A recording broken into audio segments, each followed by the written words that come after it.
जी नमस्कार दोस्तों, आप सभी का आपके अपने परिवार आईडी एग्जाम में स्वागत है। तो कैसे हैं आप सभी के सभी। उम्मीद करते हैं कि आप सभी अच्छे होंगे और आपकी तैयारी भी अच्छी चल रही होगी। तो दोस्तों, जैसा कि आप सभी को पता है कि डेली शाम को आपकी यूपी ट्रिपल एससी पीईटी की क्लास होती है और आज हम 28 अक्टूबर 2023 का जो क्वेश्चन पेपर आया हुआ था सेकंड पाली में, उसको हम कवर करने वाले हैं। प्रथम पाली का हमने पेपर पूरा सॉल्व करवा दिया है। जिन लोगों ने उस पेपर को नहीं देखा है तो इसी क्लास के डिस्क्रिप्शन में उसका लिंक मिल जाएगा। और साथ ही हम आपको हर एक क्वेश्चन के जो इम्पॉर्टेंट फैक्ट हैं उनको भी कवर करने वाले हैं।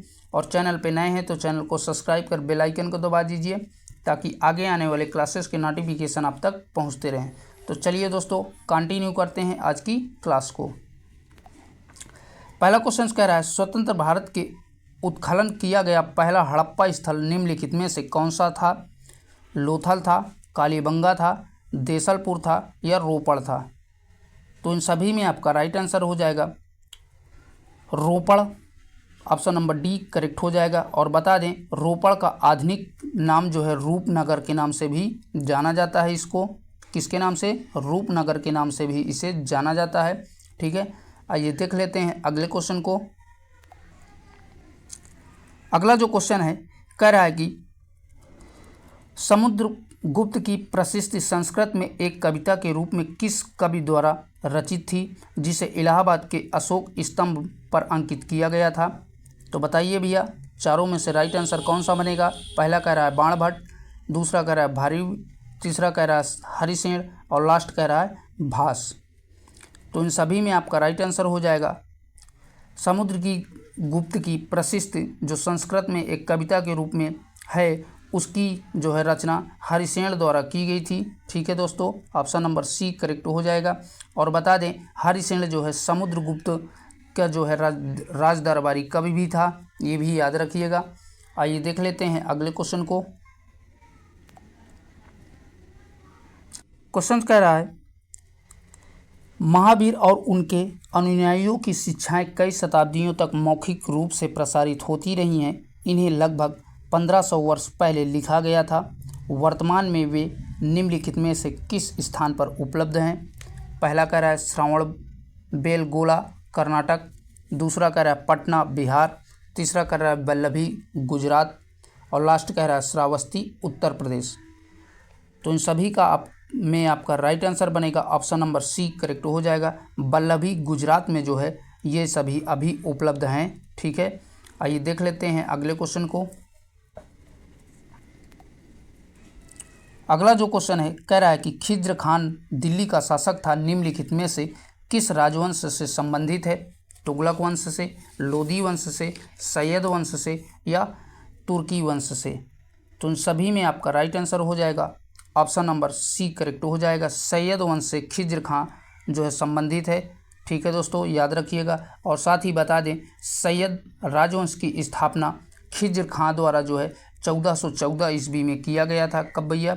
खिज्र खां द्वारा सैयद वंश की स्थापना 1414 ईस्वी में किया गया था। चलिए देख लेते हैं अगले क्वेश्चन को। अगला जो क्वेश्चन है कह रहा है कि भारतीय राष्ट्रीय आंदोलन की निम्नलिखित घटनाओं को उनके घटित होने वाले वर्ष से मिलाएं। तो पहला कह रहा है बरदौली किसान आंदोलन। तो ये जो है आपका बरदौली किसान आंदोलन जो है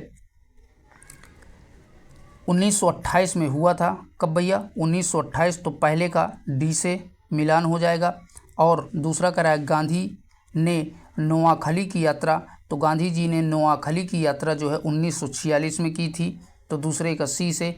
और अगला कह रहा है गांधी जी ने लंगोटी पहनना शुरू किया था। तो गांधी जी ने 1921 से इसका संबंध हो जाएगा, यानी कि तीसरे का ए से। और लास्ट कह रहा है अहमदाबाद में मिल मजदूरों की हड़ताल। तो ये जो है आपका 1918 में हुई थी।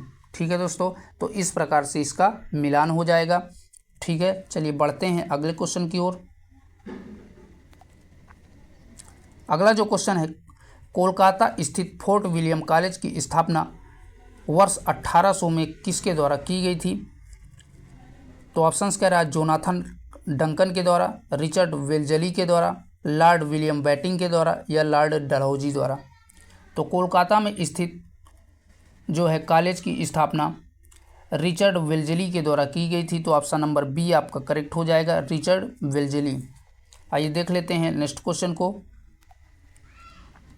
अगला जो क्वेश्चन है कह रहा है कि भारत सरकार अधिनियम 1935 भारत के लिए ब्रिटिश संसद द्वारा पारित सबसे लंबा अधिनियम था। मूल रूप से पारित अधिनियम बहुत लंबे होने के कारण दो अलग अधिनियमों में विभाजित कर दिया गया था, अर्थात भारत सरकार अधिनियम और डैश।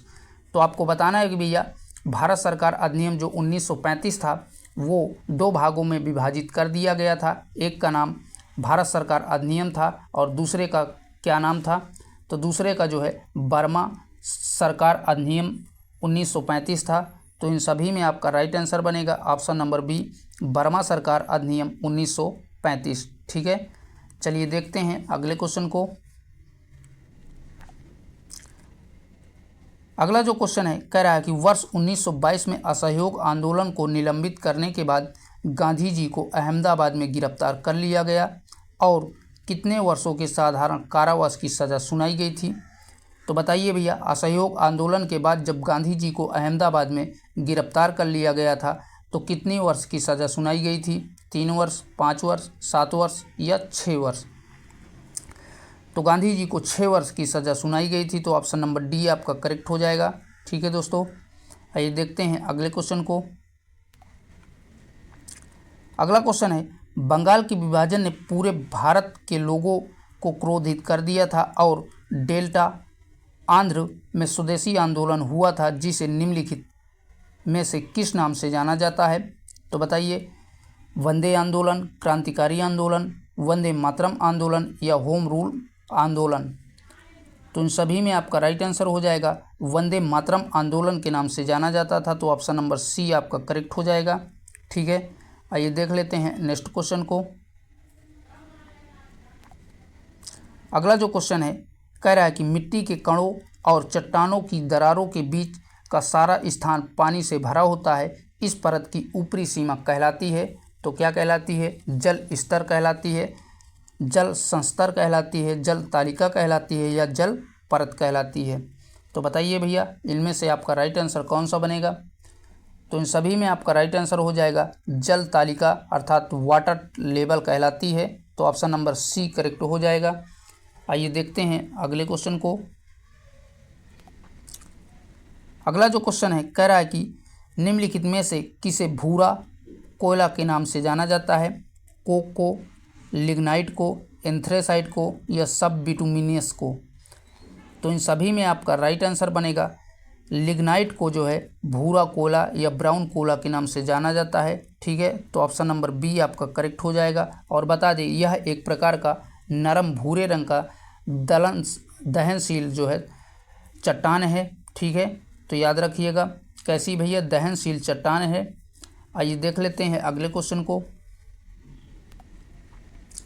अगला जो क्वेश्चन है कह रहा है कि 13 जून 1943 में सुभाष चंद्र बोस निम्नलिखित में से किसके निमंत्रण पर पूर्वी एशिया आए थे? तो बताइए भैया, जून 1943 में सुभाष चंद्र बोस किसके निमंत्रण पर पूर्व एशिया आए थे? राम बिहारी बोस के, बारिंद कुमार घोष के या चितरंजन दास? और लास्ट कह रहा है शतरंज चंद्र बोस। तो इन सभी में आपका राइट आंसर बनेगा ऑप्शन नंबर ए, रास बिहारी बोस के कहने पर जो है सुभाष चंद्र बोस पूर्वी एशिया पर आए थे। तो ऑप्शन नंबर ए आपका करेक्ट हो जाएगा। आइए देख लेते हैं अगले क्वेश्चन को। अगला जो क्वेश्चन है कह रहा है कि अल नीनो एक जटिल मौसम प्रणाली है जो हर 3 से 7 साल में एक बार दिखाई देती है। यहाँ अल नीनो शब्द का अर्थ है बाल वर्षा ऋतु, बालमसीह, शुभ वर्षा ऋतु, प्रारंभिक वर्षा ऋतु। तो इन सभी में आपका राइट आंसर बनेगा ऑप्शन नंबर बी करेक्ट हो जाएगा, बाल मसीह अर्थात चाइल्ड क्राइस्ट। यही जो है अल नीनो का अर्थ है। ठीक है, और बता दें यह एक जटिल मौसम प्रणाली है जो हर 3 से 7 साल बाद एक बार दिखाई देती है। आइए देखते हैं अगले क्वेश्चन को। अगला जो क्वेश्चन है कह रहा है कि हिमालय का कौन सा भाग नदियों द्वारा लाई गई असंगठित तलछट से बना है? तो शिवालिक श्रेणी, पूर्वांचल श्रेणी, कुमायूं हिमालय या असम हिमालय। तो इन सभी में आपका राइट आंसर हो जाएगा ऑप्शन नंबर 1 करेक्ट हो जाएगा, शिवालिक हिमालय, यही जो है इसका सही जवाब हो जाएगा। और बता दें, शिवालिक श्रेणी जो है नदियों के नीचे लाए गए आसमेकिक तलछट से बनी है। इसमें पीर पंजाल, काराकोरम और लद्दाख पर्वत जैसी श्रेणियां भी अलग अलग भागों में विभक्त हैं। ठीक है, चलिए बढ़ते हैं अगले क्वेश्चन की ओर। अगला जो क्वेश्चन है कह रहा है निम्नलिखित में से किस रेगिस्तान में 250 मीटर तक ऊंचे बड़े रेत के टीले हैं और पृथ्वी पर रेतीली रेगिस्तान का सबसे बड़ा सन्निहित क्षेत्र है? तो ऑप्शंस कह रहा है सोनोरा रेगिस्तान, दूसरा कह रहा है आटामार्का रेगिस्तान, तीसरा कह रहा है नबीबा रेगिस्तान और लास्ट कह रहा है रब अली खली रेगिस्तान। तो इन सभी में आपका राइट आंसर बनेगा रब अल खली रेगिस्तान, यही इसका सही जवाब हो जाएगा। और बता दें, ये रेगिस्तान जो है 250 मीटर जो है ऊंचा है। ठीक है, और पृथ्वी पर रेतीली रेगिस्तान का सबसे बड़ा सन्निहित क्षेत्र भी इसी को माना जाता है। चलिए बढ़ते हैं अगले क्वेश्चन की ओर। अगला जो क्वेश्चन है कह रहा है पंचवर्षीय योजनाओं के किस संस्करण का उद्देश्य खाद्यान्न उत्पादन में तेजी लाना, रोजगार के अवसर बढ़ाना, खाद्य कार्य और उत्पादकता पर ध्यान केंद्रित करते हुए उत्पादकता बढ़ाना था और वह बहुत सफल रहा? तो बताइए कौन सी पंचवर्षीय में ऐसा हुआ था? प्रथम पंचवर्षीय में, पांचवी पंचवर्षीय योजना में, छठी पंचवर्षीय योजना में, सातवीं पंचवर्षीय योजना में? तो बताइए राइट आंसर कौन सा बनेगा? तो राइट आंसर हो जाएगा सातवीं पंचवर्षीय योजना में जो है ये सभी किए गए थे कार्य। चलिए बढ़ते हैं अगले क्वेश्चन की ओर। अगला जो क्वेश्चन है कह रहा है कि भारत में एशिया का पहला निर्यात प्रसंस्करण क्षेत्र कहाँ स्थापित किया गया है? तो ऑप्शंस कह रहा है सांता क्रूज महाराष्ट्र में, कांडला गुजरात में, विशाखापट्टनम आंध्र प्रदेश में या फाल्टा पश्चिम बंगाल में? तो इन सभी में आपका राइट आंसर बनेगा कांडला गुजरात में जो है भारत का पहला निर्यात प्रसंस्करण क्षेत्र जो है स्थापित किया गया था। तो ऑप्शन नंबर आपका बी करेक्ट हो जाएगा, कांडला गुजरात। ठीक है, आइए देखते हैं अगले क्वेश्चन को। अगला जो क्वेश्चन है कह रहा है कि अपने पहले चरण के दौरान ऑपरेशन फ्लड ने भारत के 18 प्रमुख दुग्ध शेडों को भारत के 4 प्रमुख महानगरीय शहरों में उपभोक्ताओं के साथ जोड़ा है। निम्नलिखित में से कौन सा शहर इस ऑपरेशन का हिस्सा नहीं था? मुंबई, बेंगलुरु, चेन्नई या कोलकाता? तो इन सभी में आपका राइट आंसर हो जाएगा ऑप्शन नंबर बी करेक्ट हो जाएगा, बेंगलुरु जो है इसका हिस्सा नहीं था। और बता दें ऑपरेशन फ्लड ने जो है भारत के 18 प्रमुख दुग्ध शेडों को भारत के प्रमुख 4 महानगरीय शहरों दिल्ली, मुंबई, कोलकाता और चेन्नई उपभोक्ताओं के साथ जुड़ने का काम किया था। ठीक है, तो याद रखिएगा चारों, पहला है आपका दिल्ली, मुंबई, कोलकाता, चेन्नई, यही 4 थे। आइए बढ़ते हैं अगले क्वेश्चन की ओर। अगला जो क्वेश्चन है निम्नलिखित में से कौन भारतीय आर्थिक नियोजन के जनक थे? तो बताइए भैया कौन जो है इनमें से भारतीय आर्थिक नियोजन के जनक थे? तो ऑप्शंस कह रहा है डॉक्टर भीमराव अंबेडकर, दूसरा कह रहा है महात्मा गांधी, तीसरा कह रहा है एम विश्वेश्वरैया और लास्ट कह रहा है डॉक्टर नॉर्मन बोरलॉन्ग।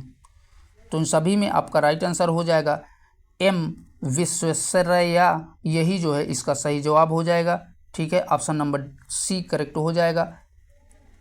और इसके लिए भारत सरकार ने जो है 1955 में इनको भारत रत्न से सम्मानित किया था। ठीक है दोस्तों, याद रखिएगा। चलिए बढ़ते हैं अगले क्वेश्चन की ओर।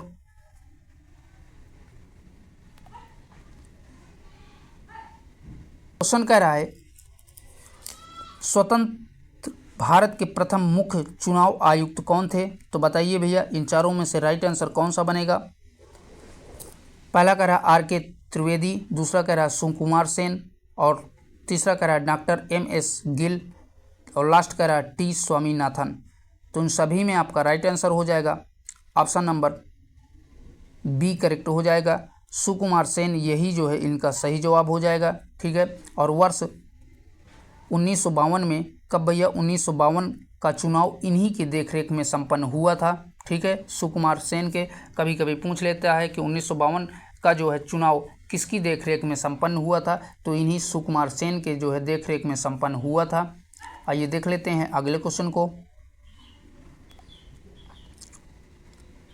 अगला जो क्वेश्चन है, निम्नलिखित में से किस मामले पर अकेले केंद्रीय विधानमंडल के पास कानून बनाने की शक्ति है जिसे अपशिष्ट शक्तियों के रूप में जाना जाता है? व्यापार और वाणिज्य, दूसरा कह रहा है पशुधन, तीसरा कह रहा है साइबर कानून और लास्ट कह रहा है पशुपालन। तो इन सभी में आपका राइट आंसर बनेगा ऑप्शन नंबर सी करेक्ट हो जाएगा। साइबर कानून में बनाने का जो है अपशिष्ट शक्तियों के रूप में माना जाता है। और बता दें संविधान के अनुच्छेद 248 के तहत किसके भैया, संविधान के अनुच्छेद 248 के तहत संसद को उन सभी विषयों पर कानून बनाने का अधिकार प्राप्त है जिनका उल्लेख राज्य और समवर्ती सूची में नहीं है, उनको जो है अपशिष्ट सूचियों में रख करके जो है अनुच्छेद 248 के तहत उनमें कानून बनाने का अधिकार है। आइए बढ़ते हैं अगले क्वेश्चन की ओर। अगला जो क्वेश्चन है कह रहा है कि GST की कौन सी विशेषता क्रेडिट के निर्बाध प्रवाह की अनुमति देती है और अंतिम उपभोक्ता पर कर बोझ को कम करती है? तो बताइए, पहला कह रहा है ऑनलाइन अनुपालन, दूसरा कह रहा है संरचना कर, तीसरा कह रहा है इनपुट क्रेडिट कर और लास्ट कह रहा है गंतव्य आधारित कर। तो इन सभी में दोस्तों आपका राइट आंसर बनेगा ऑप्शन नंबर डी करेक्ट हो जाएगा, गंतव्य आधारित कर, यही जो है उपभोक्ता के बोझ को कम करती है। आइए देखते हैं नेक्स्ट क्वेश्चन को। अगला जो क्वेश्चन है कह रहा है कि भारतीय संविधान के किस अनुच्छेद में यह शामिल है कि राज्यपाल विधानसभा को संबोधित कर सकते हैं, राज्यपाल सदन को संदेश भेज सकते हैं? तो बताइए किस अनुच्छेद में जो है ये सभी वर्णित है? अनुच्छेद 164 में, अनुच्छेद 165 में, अनुच्छेद 175 में या अनुच्छेद 140 में? तो इन सभी में आपका राइट आंसर हो जाएगा ऑप्शन नंबर सी, अनुच्छेद 175 में ये जो है वर्णित है। ठीक है, कि राज्यपाल सदन को संदेश भेज सकते हैं अनुच्छेद 175 के तहत। चलिए बढ़ते हैं अगले क्वेश्चन की ओर। अगला जो क्वेश्चन है कह रहा है निम्नलिखित में से किस जानवर में अच्छी तरह से विकसित जल संवाहिनी तंत्र होता है? स्टार फिश में, हाइड्रा में, स्पंज में या जेली फिश में? तो इन सभी में आपका राइट आंसर बनेगा स्टार फिश में जो है जल संवाहिनी तंत्र होता है। तो ऑप्शन नंबर ए आपका करेक्ट हो जाएगा। आइए बढ़ते हैं अगले क्वेश्चन की ओर। अगला जो क्वेश्चन है कह रहा है निम्नलिखित में से कौन सा जिला और अधीनस्थ न्यायालय और उच्च न्यायालय के आदेशों, निर्णयों और मामलों के वितरण का एक व्यापक डेटाबेस प्रदान करता है? तो ऑप्शंस कह रहा है राष्ट्रीय न्यायिक अकादमी, national law school of India, तीसरा कह रहा है भारतीय कानून संस्थान और लास्ट कह रहा है राष्ट्रीय न्यायिक डाटा ग्रिड। तो इन सभी में आपका राइट आंसर हो जाएगा ऑप्शन नंबर डी करेक्ट हो जाएगा, न्यायिक डाटा ग्रिड अर्थात राष्ट्रीय न्यायिक डाटा ग्रिड, यही इसका सही जवाब हो जाएगा। ठीक है, आइए बढ़ते हैं अगले क्वेश्चन की ओर। अगला जो क्वेश्चन है कह रहा है कि किसी चालक का प्रतिरोध निम्नलिखित में से किस कारक पर निर्भर नहीं करता है? लंबाई पर, अनुप्रस्थ काठ के क्षेत्रफल के विपरीत या चालक का पदार्थ या चालक की आर्द्रता? तो इन सभी में आपका राइट आंसर हो जाएगा चालक की आर्द्रता पर निर्भर नहीं करता है। तो ऑप्शन नंबर डी करेक्ट हो जाएगा। और बता दें जबकि चालक का प्रतिरोध लंबाई, मोटाई और पदार्थ पर निर्भर करता है। ठीक है, जबकि चालक की आर्द्रता पर जो है निर्भर नहीं करता है, तो याद रखिएगा। आइए बढ़ते हैं अगले क्वेश्चन की ओर।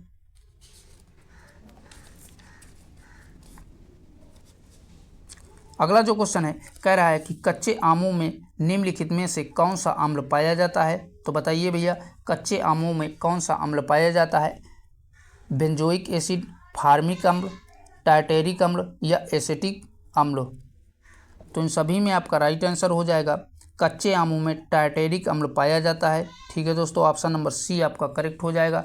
और बता दें, टार्टेरिक अम्ल एक सफ़ेद क्रिस्टली कार्बनिक अम्ल है जो अंगूर और कच्चे आम तथा इमलियों में पाया जाता है। ठीक है, चलिए बढ़ते हैं अगले क्वेश्चन की ओर।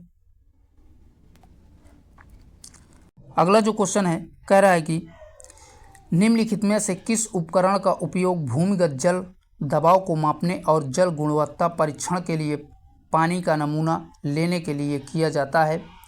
बैरोमीटर का, पीजोमीटर का, मैनोमीटर का या इनमें से कोई नहीं? तो इन सभी में आपका राइट आंसर बनेगा पीजोमीटर का उपयोग किया जाता है। तो ऑप्शन नंबर बी करेक्ट हो जाएगा। आइए देख लेते हैं नेक्स्ट क्वेश्चन को।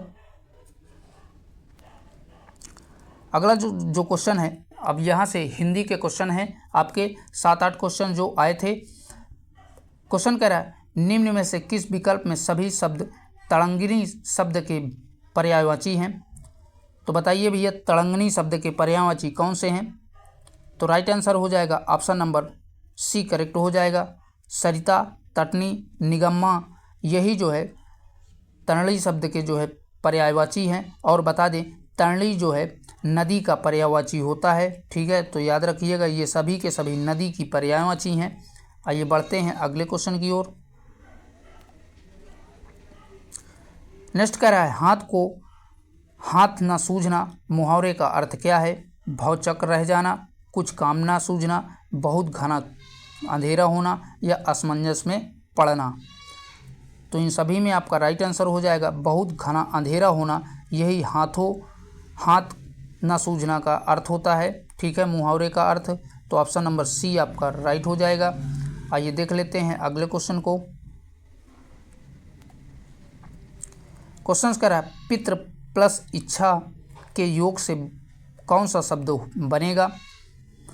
तो पितृ प्लस इच्छा के जो है योग से शब्द जो बनेगा आपका पितृइच्छा होगा। तो ऑप्शन नंबर डी करेक्ट हो जाएगा। और इसमें जो है यण संधि है। ठीक है दोस्तों, याद रखिएगा कौन सी संधि? यण संधि भी है।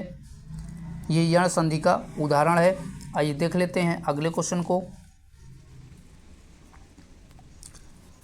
अगला जो क्वेश्चन है कह रहा है कि निम्नलिखित में से किस विकल्प में वाक्यांश के लिए एक शब्द सही नहीं है? तो कह रहा है कि ऐसा भूमि जो उपजाऊ ना हो उसे ऊसर कहते हैं। ये आपका सही दिया हुआ है। और अगला कह रहा है पूर्णिमा की रात कुहू कहलाती है। तो ये आपका गलत दिया हुआ है, ये आपका सही नहीं है।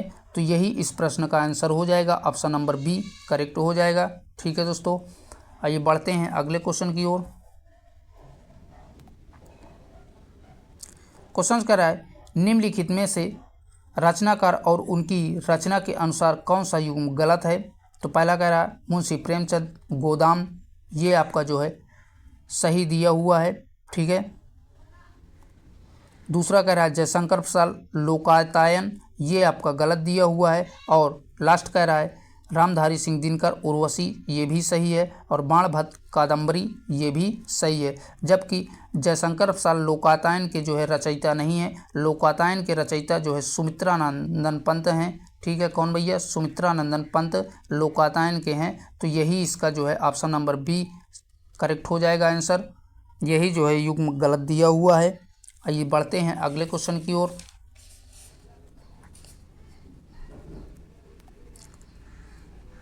अगला जो क्वेश्चन है कह रहा है कि भारतीय राष्ट्रीय भुगतान निगम ने निम्नलिखित में से किस स्थान पर ग्लोबल फिटनेस फेस्ट 2023 में यूपीआई पर क्रेडिट लाइन का अनावरण किया है? नई दिल्ली में, चेन्नई में, बेंगलुरु में या मुंबई में? तो इसका अनावरण जो है मुंबई में किया गया है। तो ऑप्शन नंबर डी आपका करेक्ट हो जाएगा। ठीक है, आइए बढ़ते हैं अगले क्वेश्चन की ओर। क्वेश्चन कह रहा है हाल ही में राष्ट्रपति द्रौपदी मुर्मू ने राजघाट के निकट निम्न में से किस स्थान पर महात्मा गांधी की प्रतिमा का अनावरण किया है? महात्मा मंदिर में, गांधी दर्शन में, गांधी बाग में या कृति मंदिर में? तो बता दें राष्ट्रपति द्रौपदी मुर्मू ने 4 सितंबर 2023 को गांधी दर्शन में महात्मा गांधी की 12 फीट ऊंची जो है प्रतिमा का अनावरण किया है? तो कहाँ पर भैया? ऑप्शन नंबर बी आपका करेक्ट हो जाएगा, गांधी दर्शन। आइए देखते हैं नेक्स्ट क्वेश्चन को। अगला जो क्वेश्चन है कह रहा है कि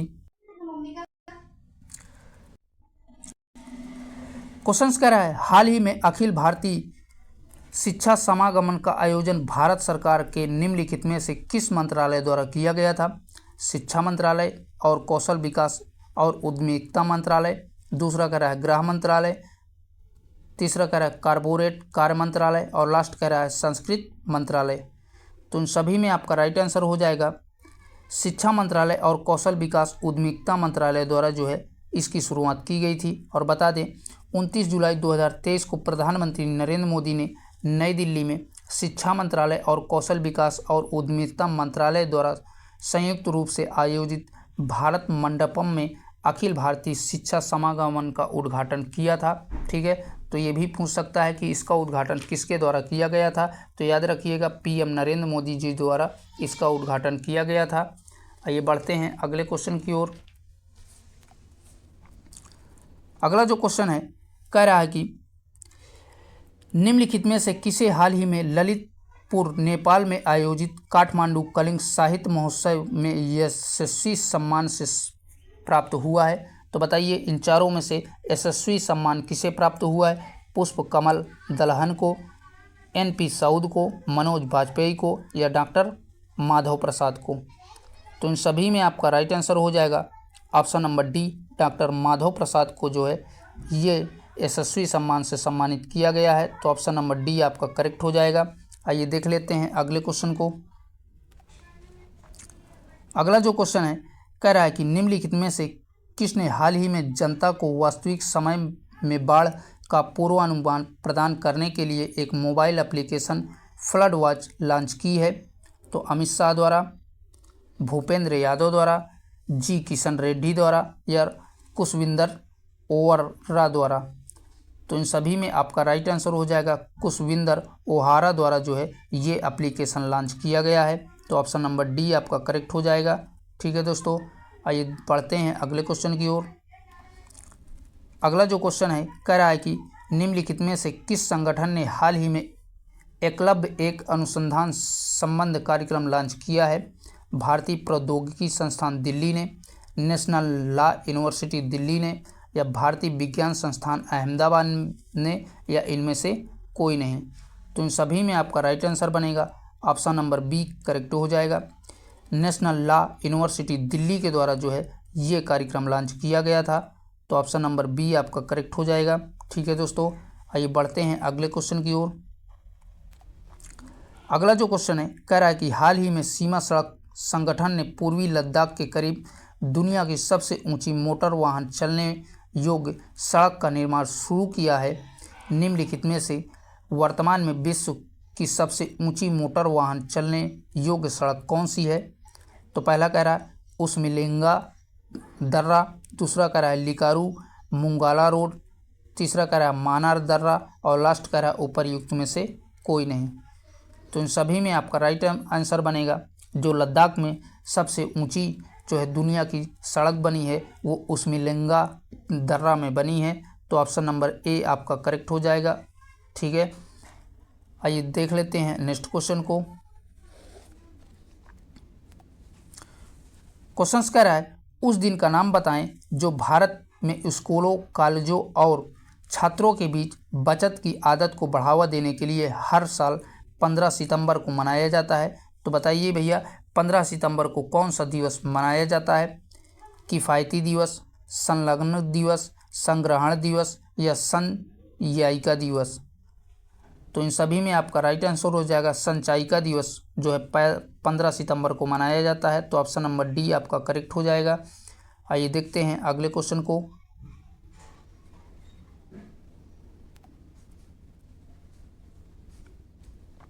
अगला जो क्वेश्चन कह रहा है बैंक ऑफ इजराइल हाल ही में ICCR में शामिल हुआ है। ICCR का पूर्ण रूप क्या है? तो बताइए भैया ICCR का पूर्ण रूप क्या है? International committee on credit reporting है, या international council for credit reserve है या international committee for credit reserve है या उपरयुक्त में से कोई नहीं। तो इन सभी में आपका राइट आंसर बनेगा ऑप्शन नंबर ए करेक्ट हो जाएगा। International committee on credit reporting, यही इसका सही जवाब हो जाएगा। ठीक है दोस्तों, चलिए बढ़ते हैं अगले क्वेश्चन की ओर। अगला जो क्वेश्चन है कह रहा है कि निम्नलिखित में से कौन सा देश हाल ही में ब्रिक्स का नया सदस्य नहीं बना है? इथोपिया, ईरान, क्यूबा, सऊदी अरब। तो इन सभी में आपका राइट आंसर हो जाएगा क्यूबा जो है ब्रिक्स का नया सदस्य नहीं बना है। ठीक है, ऑप्शन नंबर सी आपका करेक्ट हो जाएगा। और बता दें 15वें ब्रिक्स शिखर सम्मेलन में 6 और देशों ने जो है गठबंधन में शामिल हुए हैं, जिसमें से आपके अर्जेंटीना, मिस्र, इथोपिया, ईरान, सऊदी अरब और संयुक्त राज्य अमीरात जो है ये 6 देश शामिल हुए हैं। ठीक है, चलिए बढ़ते हैं अगले क्वेश्चन की ओर। अगला क्वेश्चन है सऊदी अरब साम्राज्य ने निम्नलिखित में से किस संस्थान पर दक्षिण पूर्व एशिया में मैत्री और सहयोग संधि TCA में शामिल होने के दस्तावेज पर हस्ताक्षर किए हैं? तो बताइए इन सभी में आपका राइट आंसर कौन सा बनेगा? तो इन सभी में आपका राइट आंसर हो जाएगा option number C Jakarta, Indonesia, यही जो है इसका सही जवाब हो जाएगा। ठीक है दोस्तों, चलिए बढ़ते हैं अगले क्वेश्चन की ओर। अगला जो क्वेश्चन है कह रहा है कि खसाबा दादा साहब जादव निम्नलिखित में से किस खेल ओलंपिक पदक जीतने वाले पहले भारतीय बने हैं? तो बताइए भैया, खसाबा दादा साहब जाधव जो है ओलंपिक में कौन सा पदक जीते हैं? शूटिंग में, तैराकी में, कुश्ती में या भाला फेंक में? तो इन सभी में आपका राइट आंसर हो जाएगा कुश्ती में जो है पदक जीते हैं। तो ऑप्शन नंबर सी आपका करेक्ट हो जाएगा। और बता दें 1992 में जो है ग्रीष्मकालीन ओलंपिक में स्वतंत्र भारत के ओलंपिक पदक कुश्ती में जीतने वाले व्यक्तिगत एथलीट जो है खसाबा दादा साहब जाधव हैं। ठीक है, पहले जो है भारतीय बने हैं। चलिए बढ़ते हैं अगले क्वेश्चन की ओर। अगला जो क्वेश्चन है कह रहा है कि निम्नलिखित में से किससे संबंधित एकमात्र उदाहरण है जब भारत के राष्ट्रपति अपने वीटो शक्ति का उपयोग करते हैं? दहेज निषेध विधेयक, हिंदू कोड बिल, महिला श्रमिक विधेयक या भारतीय डाक विधेयक? तो इन सभी में आपका राइट आंसर बनेगा ऑप्शन नंबर डी करेक्ट हो जाएगा। ठीक है, भारतीय डाकघर विधेयक, इसी में जो है राष्ट्रपति अपने वीटो पावर का उपयोग करता है। और राष्ट्रपति की शक्तियों में 3 प्रकार की वीटो पावर होती हैं। पहली आपकी पूर्ण वीटो पावर, दूसरी आपकी पैकेट वीटो पावर और तीसरा आपका निलंबित वीटो पावर। तो यही जो है राष्ट्रपति के पास 3 वीटो पावर होती हैं। आइए देखते हैं अगले क्वेश्चन को। अगला जो क्वेश्चन है, भारत के पहले नियोजन आधुनिक शहर की आधिकारिक भाषा निम्नलिखित में से कौन सी है? अंग्रेजी है, उर्दू है, पंजाबी है या हिंदी है? तो इन सभी में आपका राइट आंसर हो जाएगा भारत के पहले नियोजित आधुनिक शहर की आधिकारिक भाषा जो है अंग्रेजी है। तो ऑप्शन नंबर ए आपका करेक्ट हो जाएगा। ठीक है दोस्तों, चलिए बढ़ते हैं अगले क्वेश्चन की ओर। क्वेश्चन कह रहा है पेट्रोलियम निर्यातक देशों के संगठन ओपेक की स्थापना के लिए सम्मेलन कहाँ हुआ था? बगदाद में, ईरान में, दुबई में या कतर में? तो इसका जो है सम्मेलन बगदाद में हुआ था। तो ऑप्शन नंबर ए करेक्ट हो जाएगा। और बता दें ओपेक तेल निर्यातक करने वाले देशों का एक समूह है जिसकी स्थापना जो है 1960 में बगदाद में की गई थी। ठीक है दोस्तों, कब की गई थी ओपेक की स्थापना? 1960 में की गई थी, तो याद रखिएगा। आइए देख लेते हैं नेक्स्ट क्वेश्चन को। अगला जो क्वेश्चन है कह रहा है भारतीय समुद्र विज्ञान संस्थान का मुख्यालय निम्न में से किस स्थान पर है? मुंबई महाराष्ट्र में, डोना पाउला गोवा में या कोच्चि केरल में? लास्ट कह रहा है विशाखापट्टनम आंध्र प्रदेश में। तो इन सभी में आपका राइट आंसर हो जाएगा ऑप्शन नंबर बी डोना पाउला गोवा में जो है इसका मुख्यालय स्थित है? तो ऑप्शन नंबर बी आपका करेक्ट हो जाएगा। अगला जो क्वेश्चन है कह रहा है कि निम्नलिखित में से किस भारतीय स्वतंत्रता सेनानी ने हिट्स फॉर सेल्फ कल्चर नामक पुस्तक लिखी है? बाल गंगाधर तिलक ने, रविन्द्रनाथ टैगोर ने, लाला हरदयाल ने या लाला लाजपत राय ने? तो ये पुस्तक जो है लाला हरदयाल जी के द्वारा लिखी गई है। ठीक है, तो ऑप्शन नंबर सी आपका करेक्ट हो जाएगा। आइए देख लेते हैं अगले क्वेश्चन को। क्वेश्चन कह रहा है उस जलडमरू मध्य का नाम बताइए जो जावा सागर को हिंद महासागर से जोड़ता है। तो बताइए भैया उस जलडमरू का क्या नाम है जो जावा सागर को हिंद महासागर से जोड़ता है? तो इन सभी में आपका राइट आंसर बनेगा सूडा जलडमरू मध्य। तो ऑप्शन नंबर बी आपका सी करेक्ट हो जाएगा। ठीक है, सूडा जलडमरू मध्य। आइए देखते हैं नेक्स्ट क्वेश्चन को। अगला जो क्वेश्चन है कह रहा है कि ऋषि मनु के अनुसार पुरानी पवित्र नदियों सरस्वती और दृष्टद्वती के बीच का भूभाग डैश के नाम से जाना जाता है। तो बताइए सरस्वती और दृष्टवती नदी के बीच का भूभाग किस नाम से जाना जाता है? ब्रह्मवत, तक्षशिला, इंद्रप्रस्थ या वर्त? तो इन सभी में आपका राइट आंसर हो जाएगा ऑप्शन नंबर ए, ब्रह्मवर्त के नाम से जाना जाता है। चलिए देखते हैं अगले क्वेश्चन को। अगला जो क्वेश्चन है कह रहा है कि गुजरात के छोटा उदयपुर क्षेत्र में आमतौर पर पिथौरा को प्रसाद के रूप में केवल पुरुषों द्वारा बनाए गए भित्त चित्र अर्पण किए जाते हैं। यह पिथौरा का अर्थ है। तो आपको पिथौरा का अर्थ बताना है। अग्नि के देवता, अन्न के देवता, वन के देवता या लकड़ी के देवता? तो इन सभी में आपका राइट आंसर हो जाएगा पिथौरा का अर्थ अन्न के देवता होता है। तो ऑप्शन नंबर बी आपका करेक्ट हो जाएगा। ठीक है दोस्तों, तो दोस्तों आज के लिए इतना ही। यहीं तक आपके जो है 2023 में जो जीके, जीएस और हिंदी के क्वेश्चंस थे वो हमने आपके साथ कवर किया। और भैया अभी तक आप लोगों ने चैनल को सब्सक्राइब नहीं किया है तो प्लीज़ उसे भी सब्सक्राइब कर लें। फिर मिलेंगे एक नए क्लास के साथ, तब तक के लिए बाय बाय, टेक केयर।